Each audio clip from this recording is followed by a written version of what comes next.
ഒരു അടിപൊളി നെക്കിൻ്റെ ഡിസൈന് എങ്ങനെ നമുക്ക് സിമ്പിളായിട്ട് ചെയ്യാമെന്ന് നോക്കാം. ആദ്യം തന്നെ നെക്കിൻ്റെ വിട്ടും അതേപോലെ തന്നെ നെക്കിൻ്റെ ലെങ്തും ഒന്ന് മാർക്ക് ചെയ്ത് കൊടുക്കുന്നുണ്ട്. ഞാനിവിടെ 7 ആണ് നെക്കിൻ്റെ ലെങ്ത് എടുത്തേക്കുന്നത്. എനിക്ക് കുറച്ചും കൂടെ ലെങ്ത് ഉള്ളതാണ് കൂടുതൽ ഇഷ്ടം. അത് മാർക്ക് ചെയ്ത് കഴിഞ്ഞിട്ട് ലെങ്തിൻ്റെ താഴത്തുനിന്ന് മേളിലേക്ക് ഒരു 2 ഇഞ്ച് മാർക്ക് ചെയ്ത് കൊടുക്കുന്നുണ്ട്. അവിടുന്ന് സൈഡിലേക്ക് ഒരു 1 ഇഞ്ചും കൂടെ മാർക്ക് ചെയ്ത് കൊടുക്കുന്നുണ്ട്. നമ്മൾ നെക്ക് എടുത്തേക്കുന്നതിൻ്റെ പുറത്തോട്ടാണ് വരച്ചു കൊടുക്കുന്നത്. എന്നിട്ട് നമുക്കിത് ഇങ്ങനെ നമ്മുടെ സ്ലീവ്സ് ഒക്കെ ചെയ്യാൻ വേണ്ടിയിട്ട് എടുക്കുന്ന കേർവ്ഡ് സ്കെയിൽ എടുത്തിട്ട് മാർക്ക് ചെയ്ത് കൊടുത്തതിൽ കൂടെ വരച്ചു കൊടുക്കാം. ഇതേപോലെ വരച്ചു കൊടുത്തിട്ട് താഴെയും കൂടെ ഒന്ന് വരച്ചു കൊടുക്കാം. ഫ്രീ ഹാൻഡ് ആയിട്ട് ചെയ്യുന്നതിലും ഭംഗി നമുക്ക് ഇങ്ങനെ ചെയ്യുമ്പോഴാണ്. അതും നല്ല പെർഫെക്റ്റ് ആയിട്ട് തന്നെ നമുക്ക് സ്റ്റിച്ച് ചെയ്ത് കിട്ടുകയും ചെയ്യും. നമുക്ക് അത് അതേപോലെ തന്നെ ഇപ്പോൾ ലൈനിങ് പീസാണ്, അത് കട്ട് ചെയ്ത് കഴിഞ്ഞിട്ട് മെയിൻ ക്ലോത്തിലിട്ടിട്ട് നമുക്കൊന്ന് സ്റ്റിച്ച് ചെയ്ത് കൊടുക്കാം.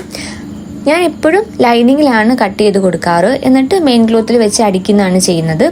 ഇതേപോലെ നമുക്ക് മൊത്തത്തിലൊന്ന് അടിച്ചു കൊടുത്തിട്ട് മറിച്ചിട്ട് കൊടുക്കുമ്പോഴേക്കും നമ്മുടെ നെക്കിൻ്റെ പോർഷൻ കംപ്ലീറ്റ് ആയിട്ടുണ്ട്.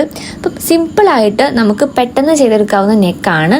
യൂണക്കൊക്കെ ചെയ്ത് മടുത്തിട്ടുണ്ടെങ്കിൽ ഇങ്ങനത്തെ നെക്ക് നമുക്ക് ട്രൈ ചെയ്ത് നോക്കാം. ഭയങ്കര സിമ്പിളായിട്ട് നമുക്ക് ചെയ്തെടുക്കാവുന്നതേ ഉള്ളൂ. ഇപ്പോൾ ഫൈനലി നമുക്കിത് ഇങ്ങനെയാണ് വന്നേക്കുന്നത്. നല്ല പെർഫെക്റ്റ് ആയിട്ട് തന്നെ കിട്ടിയിട്ടുണ്ട്. എല്ലാവരും ഒന്ന് ട്രൈ ചെയ്ത് നോക്കാം.